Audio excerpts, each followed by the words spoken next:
വായനയുടെയും അറിവിന്റെയും പുതിയ അനുഭവങ്ങളുമായി 44ാമത് ഷാർജ അന്താരാഷ്ട്ര പുസ്തകോത്സവത്തിന് തുടക്കമായി.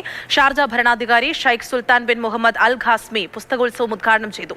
118 രാജ്യങ്ങളാണ് മേളയിൽ പങ്കെടുക്കുന്നത്.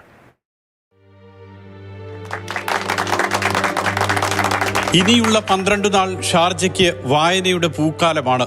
ലോകത്തിലെ പേരെടുത്ത എഴുത്തുകാരും തുടക്കക്കാരും പല രാജ്യങ്ങളിൽ നിന്നുമുള്ള വായനക്കാരുമെല്ലാം എക്സ്പോ സെന്ററിൽ സംഗമിക്കും.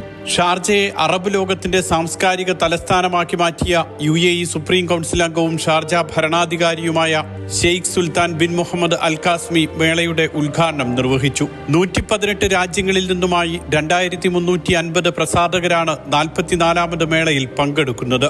ഏറ്റവും അധികം പ്രസാധകർ എത്തിയിരിക്കുന്നത് ഇന്ത്യയിൽ നിന്നുമാണ്. ആദ്യ ദിനം തന്നെ മേള കാണാൻ ആയിരക്കണക്കിന് സന്ദർശകരെത്തി. നിരവധി പുസ്തകങ്ങളുടെ പ്രകാശനവും ആദ്യ ദിവസം നടന്നു.